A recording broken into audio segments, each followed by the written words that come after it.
We're good. Fuck it. Yeah. Let's begin before anything else stupid happens, because god damn it, I'm tired of this shit. It has been a weekend for me. Not even a week, just a weekend. I'm going to compile my entire week down to about the last 24 hours. Which has been most of where all my hard effort has gone into in the last 24 hours. Fantastic. I love it. It's fantastic. It's wonderful. That's your compression. Yeah, we're just gonna compress it all down to like a week or so. We had some interesting, semi-interesting things happen this week. Ladies and gentlemen, in case you were wondering, we, as you know, all good things come in threes, and today we're going to be wrapping up a story that we've covered now twice. Ooh, it's about to get spicy. It's about to get fucking spicy in here. Ooh, it's going to be some takes. It's going to be some takes. I won't say hot takes, but they're going to be some takes. I'll let you go first before I talk about what I've been doing the last 24 hours.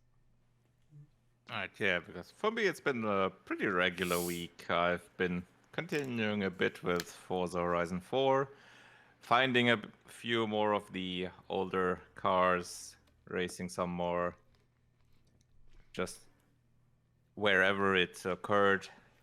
And then I also did a bit more of this GS6, some more grinding there. And then I returned to an older action RPG called Grim Dawn. Oh, okay. Yeah. The one made by the Titan Quest developers, which released in 2016.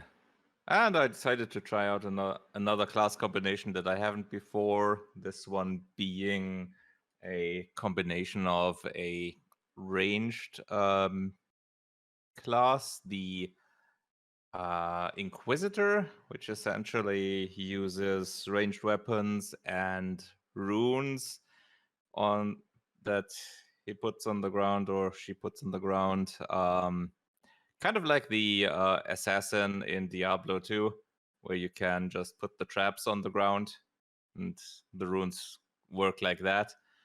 Like when the enemies come closer, they just explode or freeze the enemies, stuff like that. And there's also defensive runes that you lay on the ground, and as long as you're standing in them, you receive less damage, you get increased health regen and stuff like that. And I'm combining that with the Arcanist class, which gives me some additional elemental damage. That's the nice thing about games like Grim Dawn and Titan Quest, that you can freely combine two classes and just use whatever skills fit your style best. You can just experiment with that. So yeah, that's what I've been doing there. That's still a fun game. Okay. Cool. Yeah. Cool. I'm happy for you. That sounds fantastic and fun and enjoyable and not at all stressful or checklist based. No, like me. But you're. Oh yeah.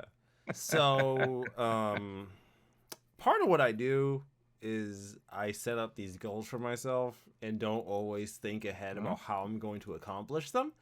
Right? Like maybe I know like the rough whereabouts of how I accomplish a goal, but I don't really have a plan for it, right? Which has been the problem with Final Fantasy X for me, right? I know what I need to do. It's getting there that's the problem. Which was what I spent most of last night trying to figure out, was how do I get this party started? Because after I put the playthrough on, I don't want to say hold, like temporary hiatus while I work on stuff, I didn't touch it for like a week. Like a solid ass week, didn't touch it. Like didn't play it, didn't do nothing with it for a solid week. Just didn't even fuck with it. So now here I am, like, fuck, I can't just like let this shit sit on the table. I gotta like get to work. Mhm. And oh god, that was a lot of work. Um, I there's this thing called the Monster Arena where you have to capture 10 of every monster, Mhm. and you have to capture 10 of every monster. Um, and I've been working on that. Now I've had that almost fully completed up until now. Mhm. I still only have like one area and like one monster left, so almost done. Mhm. That was the first thing I was working on, right? I'm like, all right, that's not as stressful. I'll work on that. And when I get that close to being done, then we can take care of, the other stuff. But then I was like, I need to start working on more than just one thing at a time. So then I was like, Mhm. okay, if my goal is stat maxing, which it is, how do I go about Mhm. doing this? Because the problem is when people stat max, they have to farm a particular monster, which is usually it has like 130,000 health, and usually people don't farm It him. sounds like quite a bit. Yeah, that's actually on the low side. That's actually a bit Mhm. on the low side if you're Okay. being 100% Mhm. honest. But people don't Mhm. usually farm them until like they're fairly powerful. And now I'm Mhm. powerful, but I'm not like that powerful. So I'm like, fuck, how do I farm this guy in an Mhm. effective low risk kind of way? Mhm. Easy. I power level one character until she can Mhm. just do it by herself with just her summons. And that's what I Mhm. did. I power grinded this bitch for 3 straight hours, and now she can two-shot the fucking thing. That's neat. So I did that Mhm. because he drops weapons that give you triple AP, which is basically the experience for the Mhm. game. He drops triple AP weapons for the entire cast. Problem, Mhm. That's I neat. I need these weapons. Problem is, I Mhm. need them with 3 slots. So each weapon will have Mhm. slots. So it'll have triple AP plus 2 other empty slots I can put stuff into or put abilities into. Mhm. I need 3 slots, not 2 slots, 3 slots. Uh-huh. Okay.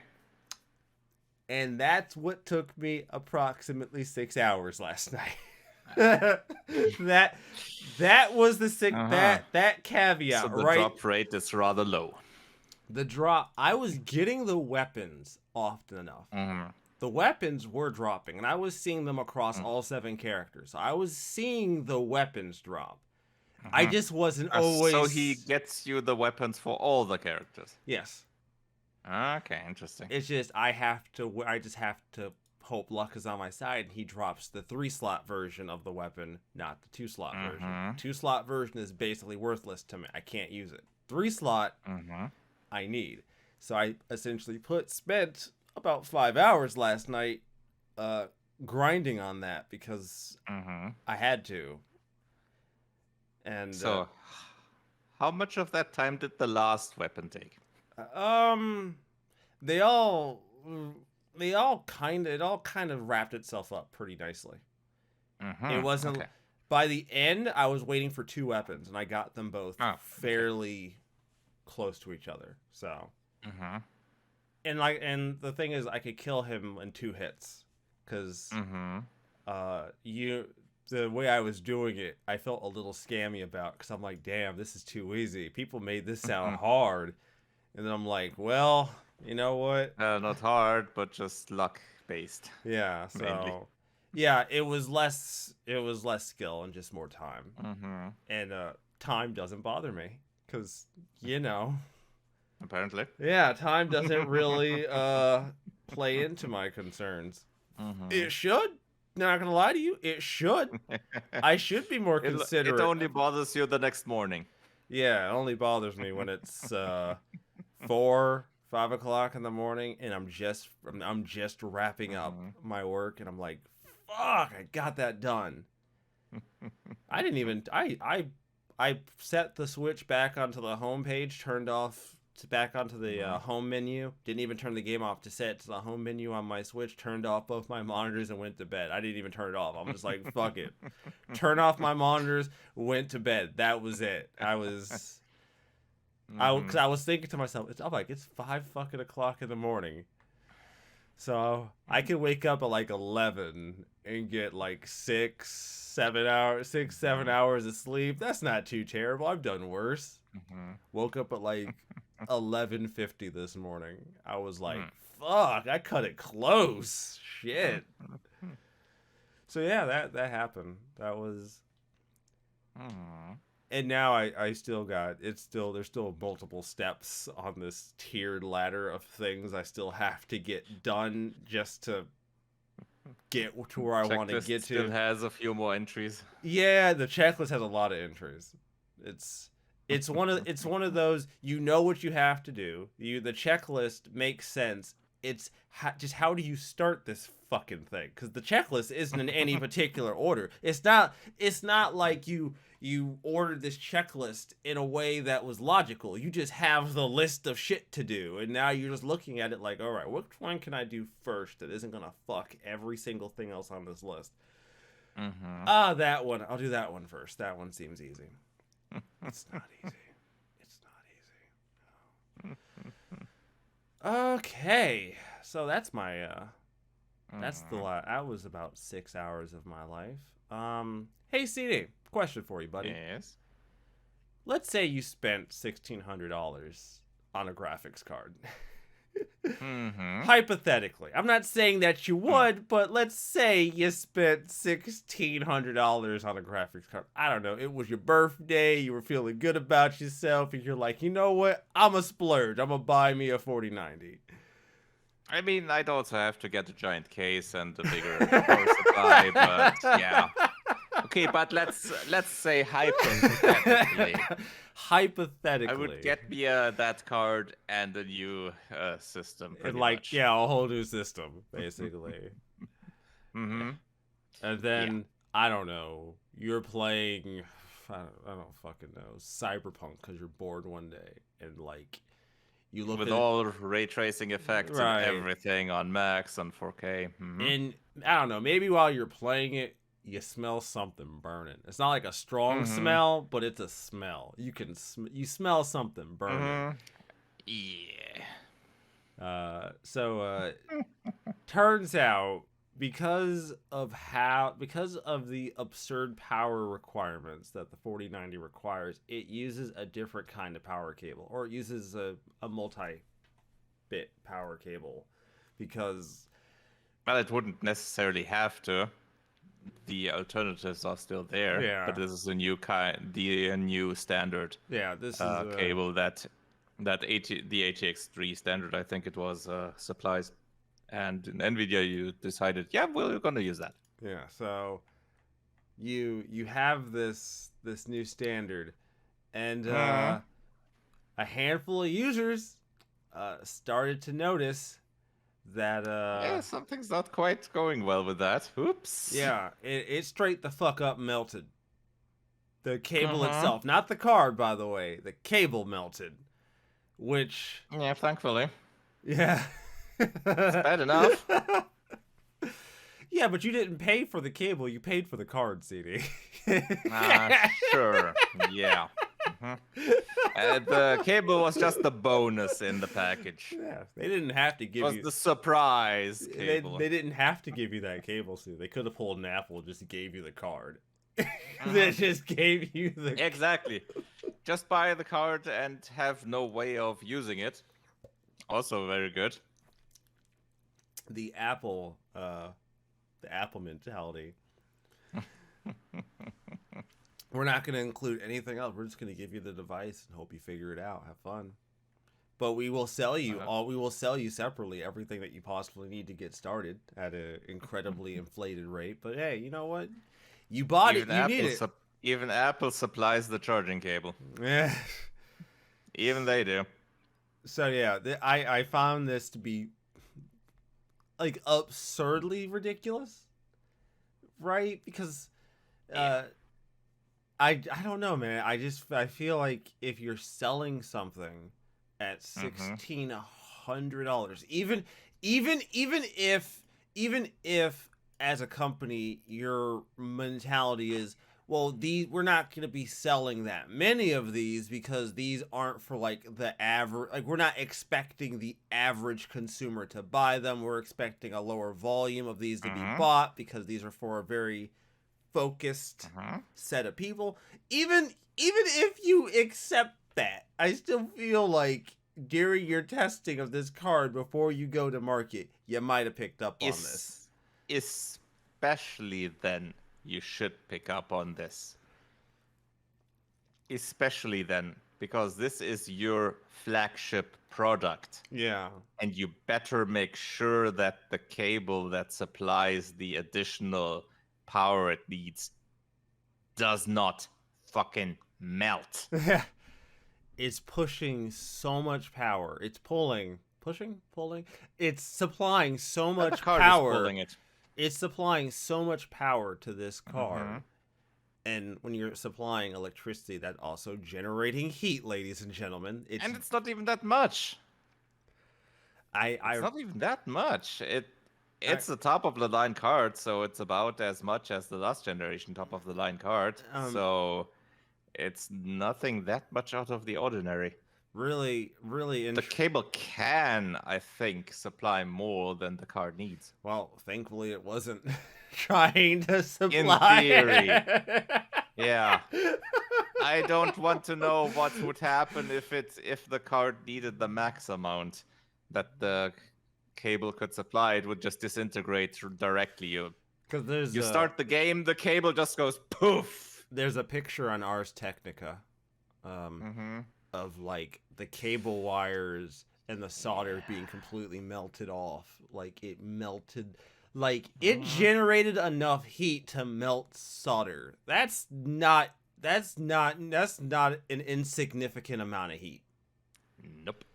Like, as someone who's burnt himself with a soldering iron my fair share of times, that's not an insignificant amount of heat to melt solder. That's a fair amount of heat. So the fact that the actual cable itself, or at least that point on the cable, was generating that kind of heat to melt those cable points is a bit disconcerting. A little bit. I honestly wonder how this even happens. I mean, besides just bad testing, what exactly just causes this? Because if you have a card that big, and you have a cable that you have to plug into the top of the card, and you know about how big cases are, these cables don't look as if they'd be very well suited for that kind of scenario. No, not really. Everything I've seen, you'd have to put them at an angle or whatever, but like this, they're just bound to be bent by when you put the case side back in. Yeah, because these depending on how big the case is, these cards are so chunky that it's like it's average... not just a thick card. It's still a high enough card that the cable does have to be bent somewhat. Yeah, and you don't really want to go chinking on power cords anyways. At least not at extreme angles. So if that thing's already being, squeezed into a case, which I would hope people would use their better judgment and not do that. But you've already paid $1,600. I feel like at that point you might as well try, right? Like you've already spent the money. And you'd usually not expect for the cable to do something like that. To fucking melt. Mm-hmm. Just not on my list of things I would expect from something I paid perfectly good money for. Gonna go on a limb and say that. Oh, man. A more or less unreasonable amount of money, depending. Yeah, like, I want to say unreasonable, right? But then I've seen pictures of, like, the Micro Center computer retailer that you can buy stuff where I live. like the Micro Center in my area had like a line wrapping around, like had like Mm-hmm. Yeah. unsubstantial line. Like it was a fairly long Mm, line of people trying to get this card at launch. So yeah. how Yeah, I much mean, obviously, how it's much is it was bound to be sell. how much is $1,600 really? That's all I'm Yeah, I asking. mean, How much? given that cards went for more during the shortages, yeah, it's no surprise that people are still buying them. Yeah, people pay, $1,600 at retail, provided you actually get it at that amount. I Mm-hmm. mean, compared to what some people were paying just a year or two ago for a graphics card, that might That was sit significantly slower than this one. that probably seems like a fucking bargain. So, Mm, yeah. oh goodness, goodness, goodness, goodness. That's I gotta be like, my thing is, dude. I see these cards and I'm like, fuck. I look at my case, right, and I'm Mm-hmm. like, fuck, because I probably no, I couldn't go more than 2 fans. Like, because Mm-hmm. a lot of these cards are pushing like three fan Yep. configurations, and I'm like, yeah, I can't. Yeah, 3 fans are pretty often used, honestly, Yeah, I've noticed which is a good thing. better. 3 fans is a good thing because you can push them slower and thus quieter. Yeah, so But I yeah, obviously that's a certain length, which is not the biggest problem of these cards anyway. no, I would actually say it's the fucking weight.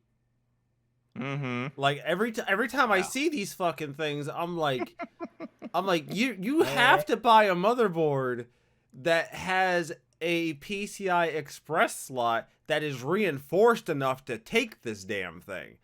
Either that Either that or or you have to have some sort of yeah, well, as we've seen those um riser K, like riser, yeah, not exactly yeah, it's kind of like these obsidian stick and stuff like that that just holds the card up, stuff like that. never thought I'd imagine Mm. that my graphics card would need a third leg. Just didn't didn't think Yeah. didn't think I'd be here. Didn't think I'd live long enough to see that happen, CD. I didn't think I'd make Hmm. it, but here we are, buddy. Yeah. We made it. For better or for worse, we made it. Mm. Oh Yeah. goodness. Next week is gonna be interesting for me. Hmm? AMD announces their new cards. Ah, yeah, that's a good point. Get to see what AMD's Mhm. got cooking up for Yeah. competition. I'm all about Mhm. competition in this industry, and it's about time. Hopefully, AMD brings some spicy hotness to the Mhm. table. Yes. Ladies and gentlemen, as you know, Bayonetta 3 dropped. And since Mhm. all good things come in threes, we're gonna wrap this story up in a bow, ladies and gentlemen.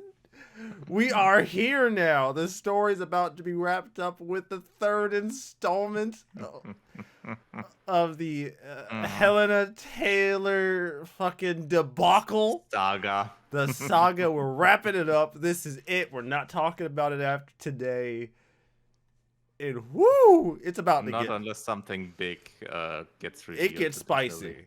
It gets hell. Mhm. Okay, so, not some insignificant, a slight bit after we finished recording the last show, like a day later. Yeah, a day later. A day later, we got a bit of an update. A little bit Yeah. of an update, and this update And caused me to have a bit of a meltdown on our fucking Discord. As CD will attest, I had an actual fucking Mhm. meltdown on our Twitter, on our fucking Discord about this fucking update.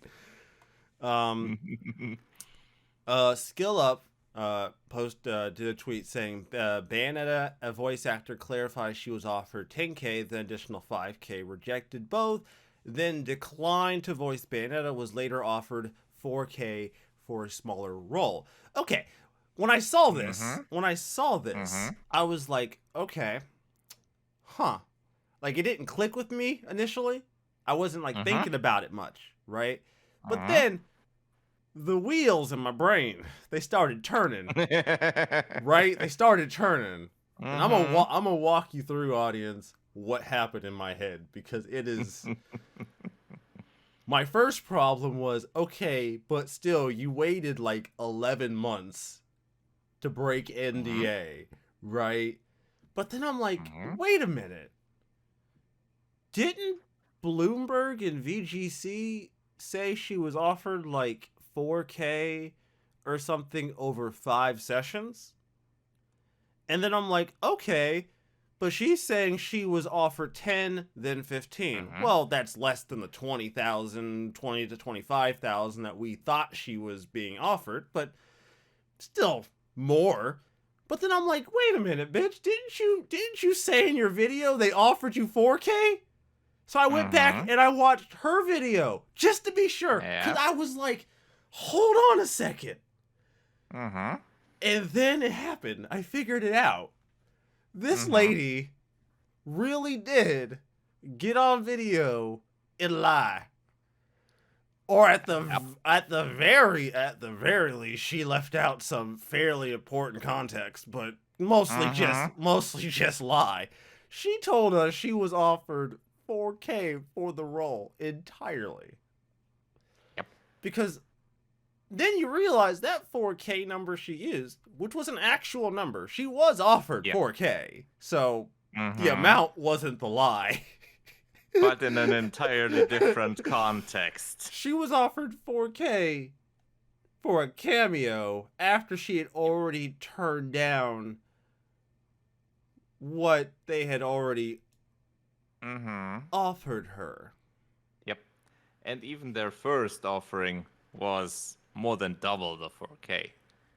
Still, 10K is still pretty low, to be honest, but definitely slightly higher than the 4K she mentioned. And I'm still like, because up until that point, I need you all to really Mm-hmm. understand where I'm coming from with this, ladies and gentlemen. I have gone very far out of my way of necessarily holding judgment with her Mm-hmm. necessarily. Mm. When we first covered this story the first time, there were a lot of factors that kind of put you on her side over Platinum. Mm. One of those factors being the way Camilla fucking acted on Twitter. Yep. Really didn't help matters when you act that way after she dropped that Mm-hmm. video. But like I said before, one of the big reasons I took her at her word initially was because the video seemed unprompted. There didn't seem to be any real substantive reason why she'd waited till that moment to do it on a Mm-hmm. random Saturday. Like, that didn't make Yep. a lot of sense to me. Mm-hmm. And she, like I said, she also broke NDA. So my whole thing was like, well, wait, bitch, why would you even do that? Like, that doesn't even, because again, this still boils down to what I've said before. You broke NDA, lied about how much you was offered, or at the very least left Mm-hmm. out context. I'm just gonna say lie at this Yep. point. Fucking, she lied. Let's just keep it real. She lied. Like, what? You think nobody was gonna look into it? Nobody? Remember, CD, you laughed at me about this last week. Last week, you were like, yeah, whatever, dude. Yeah, nobody was gonna look into this. Mm-hmm.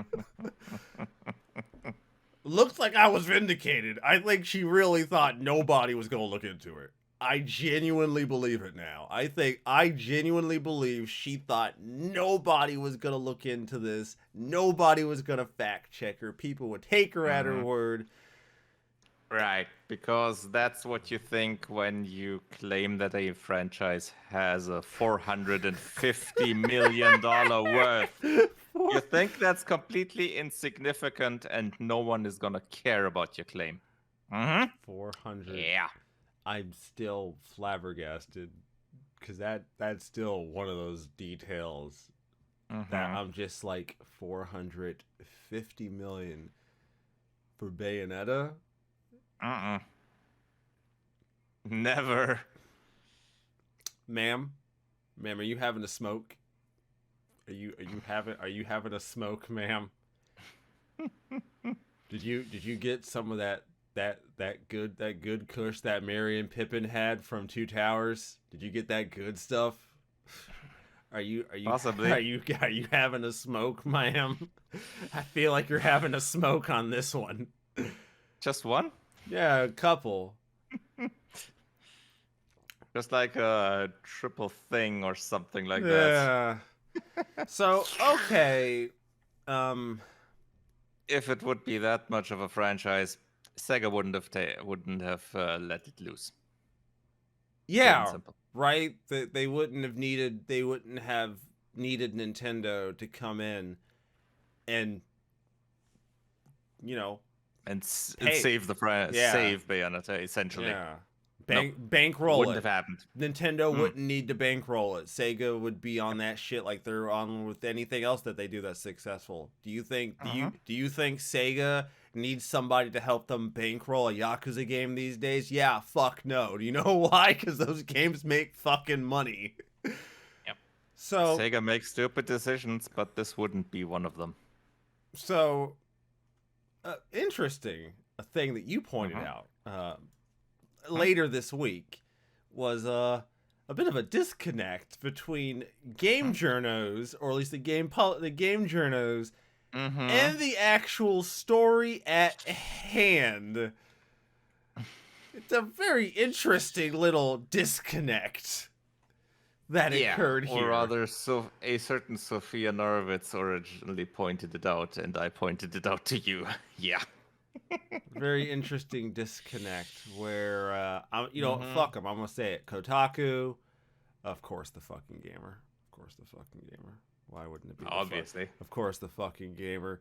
Nintendo Wire, which, okay. And Game Rant. Yeah, I'm not all that surprised. These seem like normal suspects. Yeah. I'd like you all to remember that by the time these articles came out, it was already now known that we were misled. We knew we were misled. She had admitted, well, she didn't admit to misleading people, but she had admitted the actual truth. Yeah, because these came out around the 28th. Yeah. So they knew. Right. We knew what was going on by then. But after all this happened, Ms. Helena Taylor decided to decided to make her point known that voice actors deserve better treatment and better money, which would probably have a little more weight to it if you didn't just try to mislead the industry about what you were paid. But you know what? You do you, baby boo. You do you. I'm just saying. I feel like you poisoned the well at that point. You know, the well's now poisoned. All the fish, all the water's bad. You now have the fish are upside down. Yeah. Arth is showing up in town now to purge the town. And if Arth is showing up to purge your town, you have a problem, because he's very good at purging. You done fucked up. Because he's very good at purging a town. That's what he's good at. You know what? Fuck it. I'm gonna say it. My posts have hit a nerve with people. Low pay resonates not just in the gaming industry, but in the wider world beyond, all over the planet. Ma'am, with all due respect, with all due respect, and I need you to really understand that I, for the most part, was on your side up till recently. You know, with all due respect, you tried to pull the wool over people's eyes and hope that nobody would look a little deeper. And you know what? Look. Look, she's right. Like, yeah, low pay in the gaming industry is a thing, right? Like, we all know it. You could have gone about this better to make your point. Definitely. You really don't need to bend the facts to get a good point across in terms of voice actors and their payment and all that. But yeah, Just stick so to the facts. yeah, that would have been easier. So she lists off a bunch of places Charities of all kinds. charities. Okay, fine, whatever. Mm-hmm. I didn't look into it much. I didn't look into it much more than that. I just said, okay, some Mm-hmm. charity. Who gives a fuck? I don't give a shit. I got shit to do. Well, apparently those news outlets I mentioned, they did. Mm-hmm. They cared. Yeah. they cared way more than I did. Mm-hmm. This is why I'm not a One might journalist. say they cared too much. Huh? One might say they cared too much. From Kotaku's the headline: ex-Bayonetta actress asks fans to donate boycott money to anti-abortion group. Let's see here. The Gamer, former Bayonetta actor, calls on fans to donate to anti-abortion charities. Yeah, they all kind of picked the same thing to focus on. Yeah. Here. Mm-hmm. Look, as far as I care, I didn't give a fuck about the charity thing. I thought, okay, you want people to put that money somewhere, fine, whatever, charities, I don't give a shit, fine. You picked your fucking 14 ass charities, I don't care. Guys, don't you think you might be focusing on like the most insignificant part of this story? Like, this is the thing y'all chose to focus on. I'm not saying you. I'm not saying you missed the point. But they missed the point. Missing the point's one thing, CD. They didn't even get within orbit. Fair. I can miss the point. At least I get close. You're still within around the same sentence area. Yeah. There's being on the page. This is a completely different library. There's being on the same page, being in the same chapter, the same book, and fucking being in the same fucking library. I don't even think they're not even in the right building. They're not even in a library at this point. They're in a grocery store somewhere. I just, on one hand, it doesn't surprise me that these sites would be the ones taking the fucking most insignificant part of this whole thing and turning that into the big news story. They're just like, well, we don't, we'll focus on the anti-abortion thing in her charities as the big thing. Because I honestly didn't, like I said, I didn't look in, like, I'm a terrible journalist at that. I didn't look into it beyond her listing charities. I didn't care. I was like, I don't care. That doesn't matter. Because obviously you have to make this more political than it is from the get-go. Well, you know what they say, CD? Everything is political. Mm. Not having an opinion, CD, is political. Right. You can't, if you don't have an opinion, CD, you're taking a side. And that's not good. And that's not good. You're taking a side, CD. Your side is not having a side, which I think by that logic, you just don't have a side. So what the fuck are we arguing about then? I don't even see why we're even having this conversation. Honestly.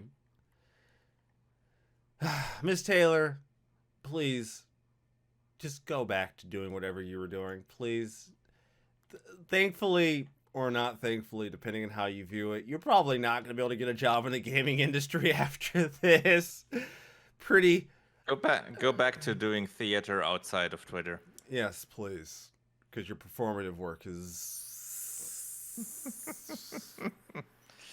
little sus. Little sus. Could use a little work, let's say that. Little work.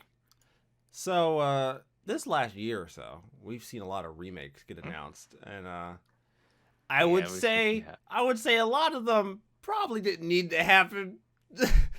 Some of them, the word remake might not have been the right word to use. Remaster, not even reimagining. retouch, that kind of thing. Mm-hmm. But CD Projekt Red announced a remake that I think universally we could all kind of agree the game kind of fucking needed it. And that is they That game announced can profit from it. yeah, and that is they have announced the first Witcher is getting a remake built from the ground up in with Unreal Engine 5. The game is being remade. The game being remade is developed by Polish studios Fool's Theory with veteran Witcher staff. So, I mean, I'm all for a jank video game maybe being slightly less jank. You pointed out that The Witcher 2 probably wouldn't hurt from a similar treatment as well. I've not played the original Witcher game. I remember you've put some time into the first Witcher, haven't you? Was it the first one or the second one? I played through the first one completely. And I put in some hours into the second one. Yeah. Well, both have their issues. I don't know. Personally, I had a bit more trouble with getting into the second one. Really? Because the changes, like the whole having to prepare your potions in advance before getting into the fight and all that, it kind of makes it a bit more tedious. Yeah. That whole thing. And the inventory system isn't all that great either. Though the first one wasn't much to write home about either, but it was serviceable, I'd say. From what I remember, I didn't have much of an issue with it. I also think the first one didn't have carry capacity limits. Oh, my favorite. The second one did. My favorite video game mechanic. Yeah, and the second one also had a lot more different types of items you could have, and it kind of just throws too much in terms of items at you right from the get-go. So it kind of makes it a bit you don't really know what you need, what you don't need, what you can get rid of easily, what you will regret, maybe, depends. So that's kind of could definitely need an improvement there as well. I have never been a fan of sort of like that trial and error based gameplay. Final Fantasy IX is one I relate to a lot because if you sell stuff, you don't always know what stuff you can sell. I mean, okay, you can sell anything, right? Like if it's an item. The problem is that there's a system in the game where you can take items and make new items out of them, right? But some of the later items require items that you obtain like really early game that you may not be able to buy in a shop again. So essentially you can't sell anything. Right, to make sure that you don't miss something like that. Basically, like when I did my playthrough of it on my channel, my philosophy, what I told basically anyone who watched the playthrough was don't sell stuff. Like if you need money that bad, go grind, but don't sell stuff, because the second you sell off a weapon you think is worthless, it's going to end up being a synthesis material, and knowing your luck, you're not going to be able to get that item back through any means. You're not going to be able to buy it again, and now you're fucked out of a nice accessory. So and that's just one of those things I just don't like. I don't like the idea. I don't necessarily dislike the idea of like items being special or just one-time obtainable items. I don't mind that. I don't like the idea of a system being predicated on the notion that I just don't get rid of anything. I think that's sort of that's a really weird system to have because but with 9 at least you don't have a limit there, right? Oh, like how many items you can carry at any given time?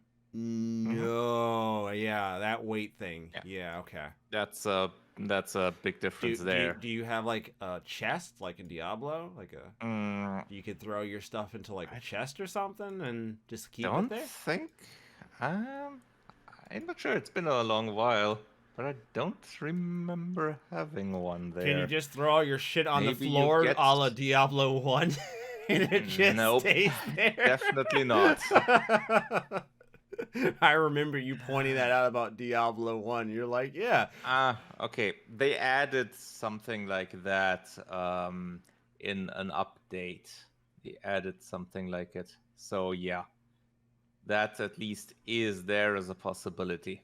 There is, right? Yeah, there are storage chests and something like that. So that's, yeah, at least there is that. But yeah, what was the other thing? Right, the saving. The saving is also something that would need a rework. Because you can technically save anywhere, but managing your saves is a bitch. Because every autosave adds another one. So it or not every autosave, every quick save. So it's not just you overwrite your last quick save. It just adds. Oh There's more god. saves. So you just have like So after a few sessions, depending on how often you save, you might have a whole hog of a list. And the only way to delete them is going through the list and one by one doing that. are the saves at least timestamped so you know where you left Yeah, off? they are. Okay. They are timestamped, but it's still a bad interface for it because it's just a part of the window essentially. It's not like it takes over the whole window and you have a long list, but you have a small list and you have to go through that.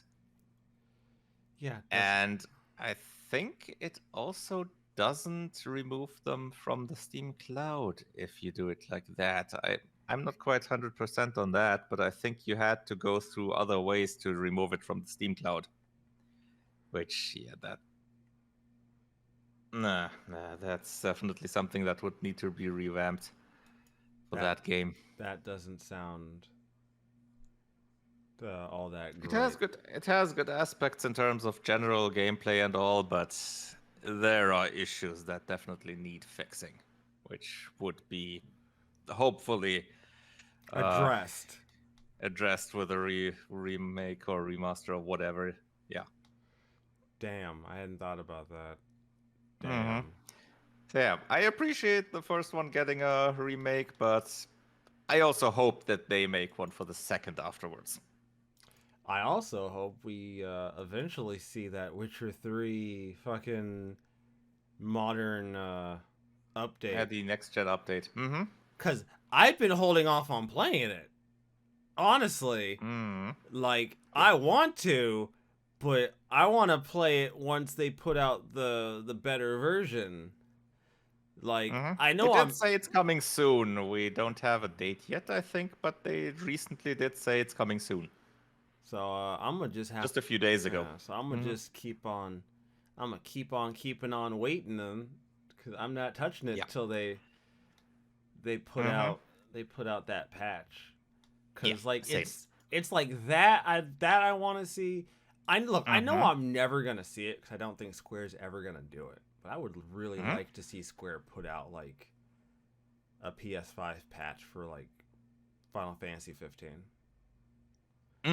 I want to see that game, like, I want to play that game on like good hardware. I mean, I know the PC version exists, obviously, and that was a fairly good example of how good the game can be on good hardware. So I kind of want. So what exactly would you want from that update on the PS5? Because I mean, I think you can just play the PS4 version on it. Which might improve the frame rate and all. But it was a lot. You'd probably want a high frame rate version, maybe. Yeah, something like that's that. like the big thing. Cause like other than that, I never really had a lot of technical issues when I was playing the game on PS4. I really didn't. I found the game incredibly enjoyable to go on my romp with the brothers, and getting into goofy, Yeah. weird combat scenarios I just didn't expect us to be involved in. Saving the world one road trip at a time. Yeah, so honestly, all I really would want is like a higher frame rate, Mm-hmm. maybe clean up, maybe like, well, they gave you resolution options for PS4 Pro, but I want to see the game. Mm-hmm. I want to see the game look really good. So, crank it up as high as you can and give me a good 60 FPS, Mm-hmm. and I'd Yeah, be would be set. neat. I would. Yeah. I don't think I'll ever get that though. I don't think Square's Yeah, unlikely. I Yeah. don't think Square is going to ever consider messing with 15 after how 15 went in the long run. I feel like 15 put Mm. a reasonably bad taste in their mouth, similar to 13.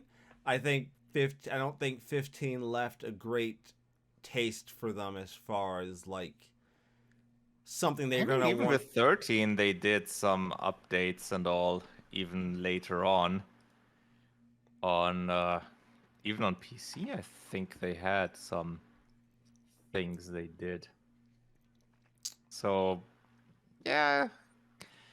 I mean, even 15 sold quite well, so they yeah, it's just a bit of a problem with how it came up that they just stopped updating it and all that. Yeah, that So really yeah. that really didn't help matters for them. Mm, I mean, also the fact that while I haven't experienced it, so I haven't really mm-hmm, gotten into any of the DLC enough to have an opinion there. But mm-hmm, the way people have presented it to me, everything I've heard, again, I've heard, not experienced, was that mm-hmm. the DLC chapter should have just been part of the base game. Every everyone Possible. I've talked to has been like, they've Mm-hmm. literally just chopped out portions of what should have just been in the game. I don't know. I don't know how well that tracks with the game itself. I know that the I don't DLC. know. It might be that they just they planned it like this because the way the DLC stories worked is that you could just they could have either just made them after the base game released or just because they could have had that plan for a while and they just said, okay, we need to get this game out finally, so take this part, move those out of the base game, we'll develop those later. Because I know a lot of the. I know Because it's some of not the. a short game, so that's not a bad thing. So I know some. I know like the Gladio DLC Mm-hmm. specifically contextually has a point in the game where that would have taken place. Because Mm-hmm. I think he leaves the group for a period of Yep. time, Yep. Yep. and Yep. the DLC is basically saying, "Okay, here's what he's doing when this Mm-hmm. happens." Yep. Whereas I think it's what's Yep. the Pretty much all of the chapters are like that. Like similar things, like when it's stuff when either they're not in the party or when there's another thing like with Ignis, it's I think just in the time between him fighting what was the water summon Leviathan. that's yeah, Leviathan, between the Leviathan fight and Noctis, well, waking up again after that. What happens there? That's what Ignis's chapter is. And Promptos is, I think, also what happens when after he falls off the train and between that time and you getting him back. Yeah. So like on one hand, like I can see Mm-hmm. I can kind of get how people feel, right? Yeah. Like on one hand, I'm like, okay, they Mm-hmm. have very specific points in the game where these DLCs are taking place, right? Yeah. Obviously, these spots were created. The Mm-hmm. story plays around these gaps where these characters are gone. Mm-hmm. Do I know Yeah, their but intent? but No. the thing why I don't think that they just cut those out of the base game after before it was released and they were done with that is because they had whole new gameplay elements in those DLC chapters. Yeah. It's whole new gameplay systems that were made specifically for those chapters. Yeah, for each of those characters. And I don't think they did those before the base game released. Yeah, so that's a great point. I hadn't. I think like Prompto has like over the shoulder shooting segments was like an actual gun, which I was always. Yeah. I was like, man, Final Fantasy's getting hard fucking core. My boy Prompto's pulling out his piece. He's handling business. Yeah. He's not using his camera anymore. Homeboy stopped cracking jokes and started cracking open his Glock. I was like, damn, Prompto, all right. Shit, my dude. Yeah. Handle your That's business. why you could only control each character after the Royal Edition separately. Before you were limited to Noctis there. Because they didn't have the systems ready. Yeah, the actual... It was just not there. Yeah, they didn't have all that stuff done yet. So I would want to see that. Like that get like an actual like modern patch or update.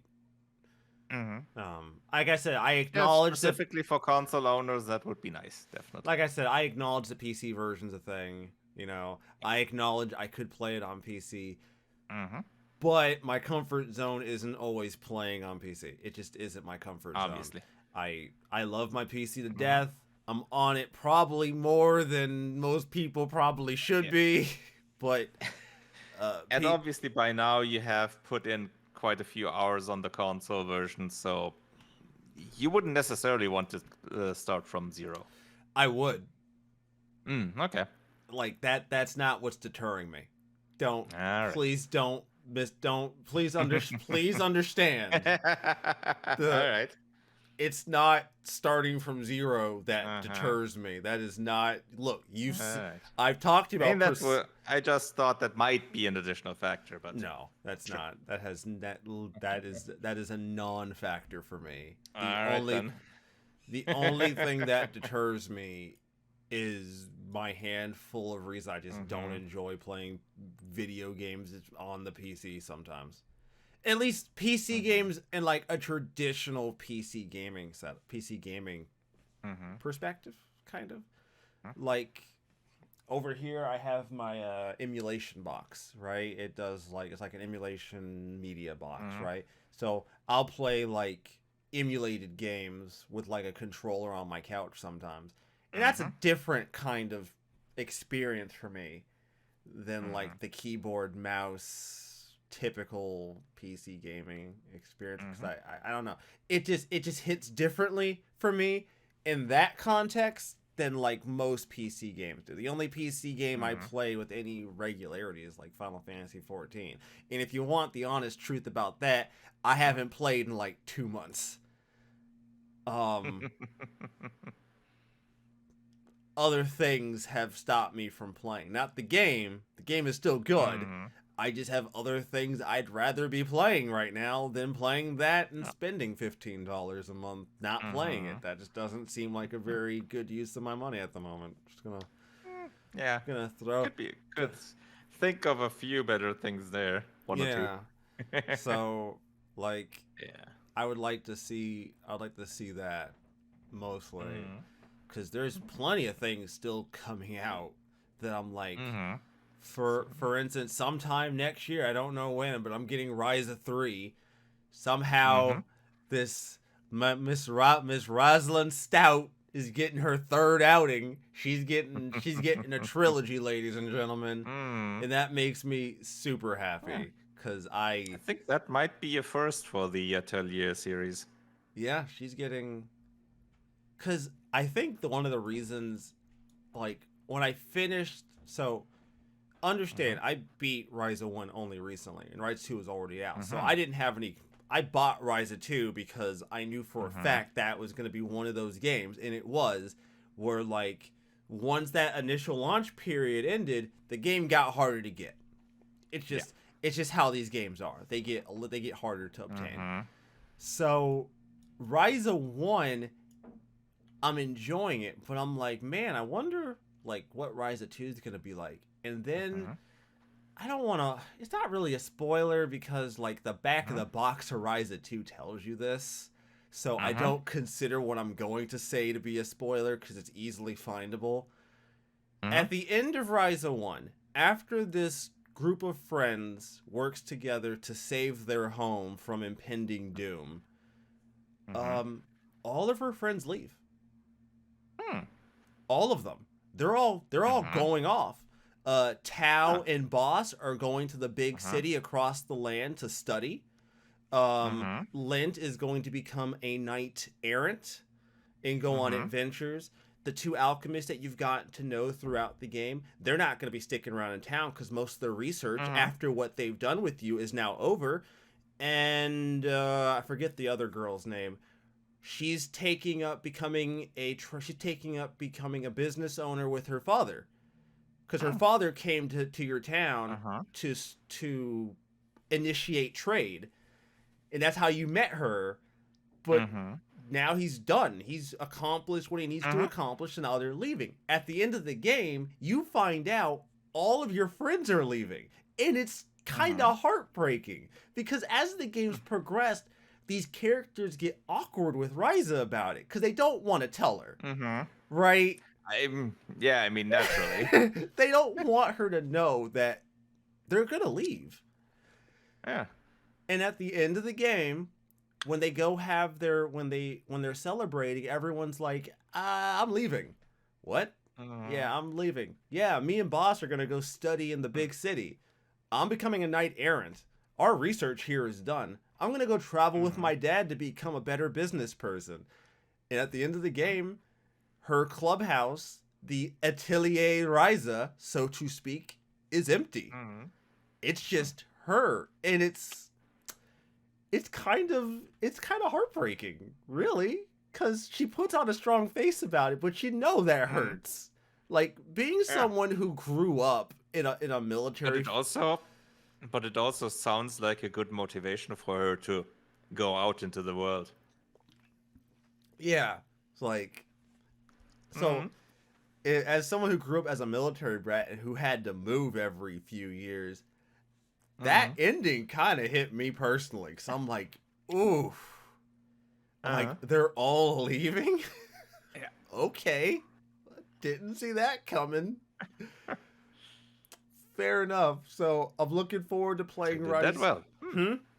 Mm-hmm. So they did that quite well. It sounds like a really nicely thought out character progression, honestly. Yeah, because by the end of the game, by the end of the game, I think all the characters know. Like before the Mm-hmm. final boss, they all know what their plans are, right? Like Mm-hmm. Lynx already kind of made up his mind what he wants to do. Uh-huh. Tao, Tao and Boss, they're becoming friends, and they're like, Tao's kind of become really learned, and he wants to go expand his Uh-huh. knowledge, so he's already considering leaving, right? The Mm-hmm. alchemists that you meet and that have taught Ryza how to become an alchemist, when they're done helping you with this thing that you're doing, they're kind of done with their research in your land. They don't have any reason to be there. Mm-hmm. So Yep. it's like I said, I really dug it. So I'm really Mm-hmm. looking forward to seeing Yeah. what Ryza 3 is going to do. Because apparently Ryza 3 takes place 1 year. All these games take place 1 year after the other. Uh-huh. Ryza 2 takes place 1 year after the first game, and Ryza 3, from Mm-hmm. what I've read, takes place 1 year after the second game. Hmm. Neat. So, Yeah, that gives them a bit of time to continue on with the story off screen, sort of, and set up the new stuff, the new which sounds the new reasonable. status quo, so to speak. Yeah, essentially. Mm-hmm.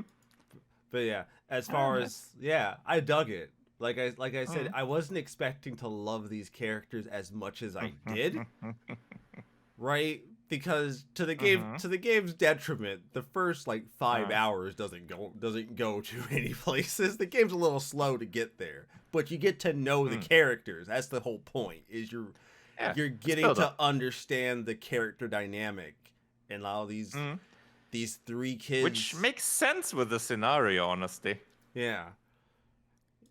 You get to meet Mm-hmm. these three loser kids that like people think are weird, and and then it comes to find out that like they end up saving their town from basically the fucking apocalypse.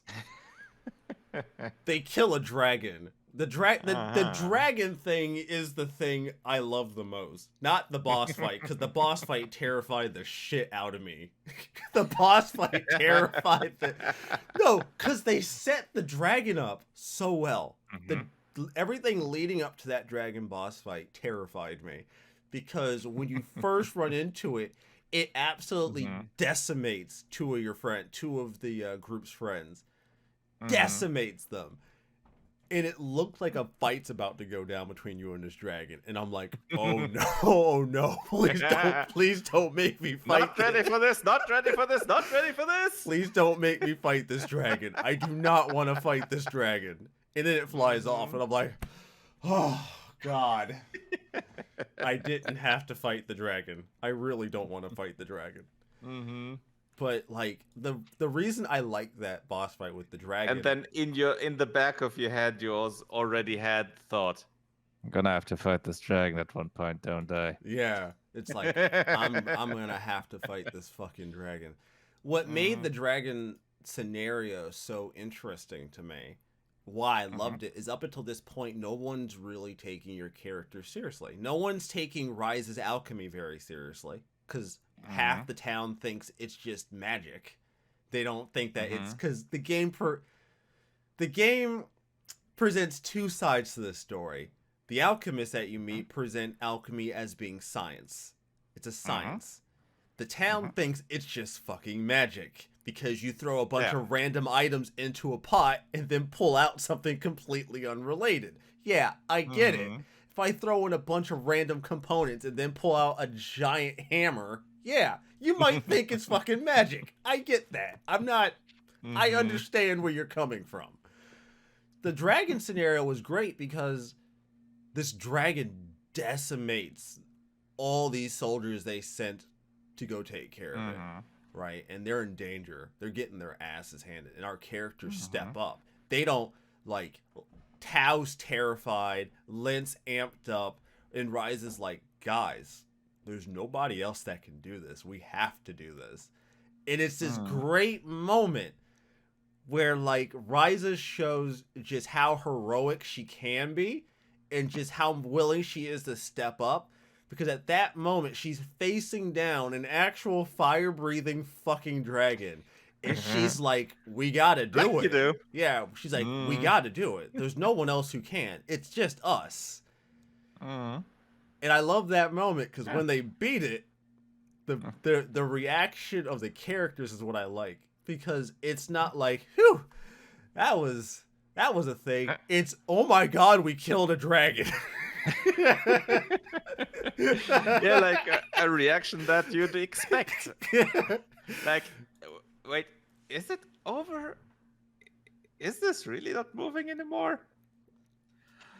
Whew. The group is exhausted. That's why I liked about the game is like the boss fight would end and these characters in the cutscenes are fucking exhausted. They're like, oh my god, we killed a dragon. Oh my god. I need to sit down. We almost died. And like at that point, the game changes because there are so many people who see you do that. And now people can't deny that your characters are... They mean like, business. Yeah, you're not just a bunch of stupid kids. You guys can handle yourselves when necessary. And that's one of the reasons I loved the second half of Ryza. Because that's one of the reasons I loved that section of the game. Because I was like, this is the moment when the characters go from being the losers club to being people the town respect to some degree. Because it's kind of hard to look at a group of kids who bully a fucking dragon to death. They got lucky. they bullied a dragon to death. They got lucky. Also, like the final boss pulls like a trope that no other boss in the game does. You beat its first form and its Sentai changes into a humanoid form It pulls like a Sentai change. It's Hmm. actually kind of amazing. Like, because no other boss ever does that. So when you beat its first form, you're like, man, that wasn't all that bad. And then it Sentai changes, and I'm like, oh. Oh, you meant business. Okay. Fair. Oh, so that's why the lyrics now are there in the song. Oh, okay. That's why it's like that meme of like Mhm. he beats the boss and he's like, oh well, within expectations, beats the second phase, he's even more beat up. Oh, that was well within expectations. And then like it says like the arena's on Choir fire has and now Latin the lyrics. choir is now in Latin, and he's like, oh, this is a problem. This is an actual problem when the lyrics go to Latin. You have fucked up.